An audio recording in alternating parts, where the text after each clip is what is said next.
Estamos de regreso con un nuevo bloque de Más Info y ustedes saben que en este espacio siempre nos gusta hablar y si no conocemos demasiado, incursionar, ¿no? En diferentes sabores gourmet.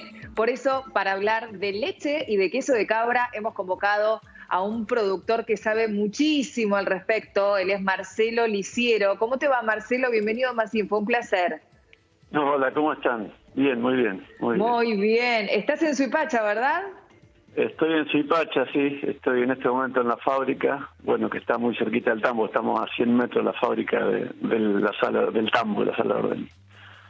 ¿Cómo se trabaja, Marcelo, para generar leche, queso de cabra, sabores en muchos casos poco conocidos quizá, ¿no? Incluso poco buscados, porque no se nos ofrece demasiado también. Sí, tenemos una cultura muy de vaca, o sea, nosotros comemos mucha carne de vaca, tomamos mucha leche de vaca, a diferencia de Europa, digamos, Europa ha tenido, sobre todo el sur de Europa, tiene climas mucho más hostiles, mucho más desérticos, más parecido a lo que sería La Rioja nuestra, entonces ellos históricamente han tenido vacas más hacia el norte, pero cabras y ovejas al sur, entonces han desarrollado mucho la cultura, tanto del consumo de carne, de oveja y de cabra, como de leche.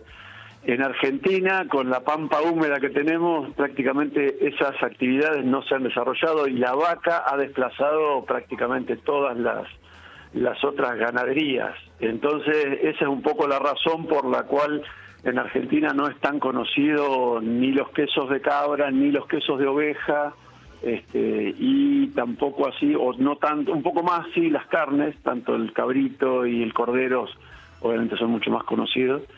Pero es un poco esa la razón. Marcelo, imagino muchos televidentes. Sí. ¿Cómo? ¿Queso de oveja? Sí, existe. Ahora, volviendo a la cabra, ¿cómo es trabajar con la cabra en el campo? ¿Qué suelo se necesita? ¿Cuántas cabras para producir cuánta cantidad de leche o de queso? Digo, para diferenciar un poco y hacer un paralelismo con respecto a lo que conocemos, ¿no? Que es lo que deriva de la vaca. Sí, mira, en realidad la cabra puede adaptarse a vivir en territorios como decía antes, como la precordillera, o sea, semidesérticos, pero estas cabras lecheras en realidad funcionan más como vacas lecheras, o sea, tienen requerimientos mucho más altos en cuanto a calidad de forraje que consumen. Entonces, en la pampa húmeda, que se da muy bien todas la alfalfa, las gramíneas que son más productoras de leche, así como los cereales, los concentrados del maíz, la soja, el trigo, todo ese tipo de productos que indudablemente un animal que consume ese tipo de alimentos produce mucho más que un animal que está pastoreando, ramoneando espinillos en la cuna, ¿no? ¿Y el sabor, digo, qué se diferencia? ¿Y los beneficios? ¿Me pones enfrente de mí un vaso con leche de vaca y de cabra? ¿Me doy cuenta? Sí, tiene un leve sabor distinto, la leche de cabra.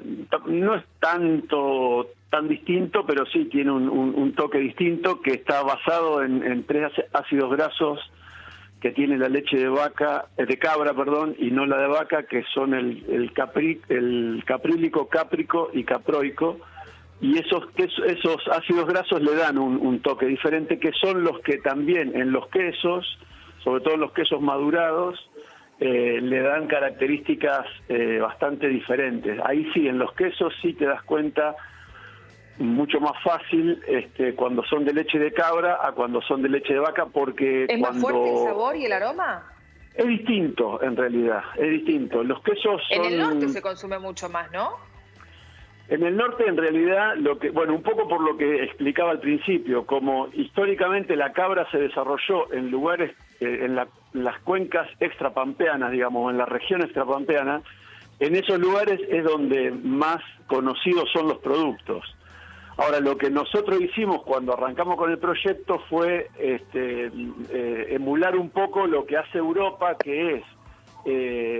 porque, ¿qué pasa? En Argentina, como se desarrolló en lugares donde no existía la lechería en sí, los quesos son un poco más rudimentarios, es más un quesillo artesanal que hace una persona en su casa. Nosotros tratamos de emular un poco más el modelo artesanal, pero con una carga importante de tecnología más industrial, para poder asimilar los productos a lo que son los quesos franceses o los quesos españoles o los quesos italianos. Que un poco eso es lo que tratamos usamos recetas, antiguas recetas de esos países, para tratar de hacer quesos más estilo europeo y no el quesillo o el queso más común que se conocía acá. Entiendo, y ese fue un poco el factor diferencial. Un placer haberte tenido aquí en Más Info. Siempre tratamos de encontrar y de buscar y de incursionar en otros sabores más gourmet y quizá menos conocidos, ¿no? Así que ha sido un placer tenerte aquí en Más Info. Un beso enorme. Buena tarde, Ale. Seguimos con vos. Así es, Vivi, seguimos y vamos directamente para el Congreso, donde continúan las manifestaciones fuera del recinto. Ahora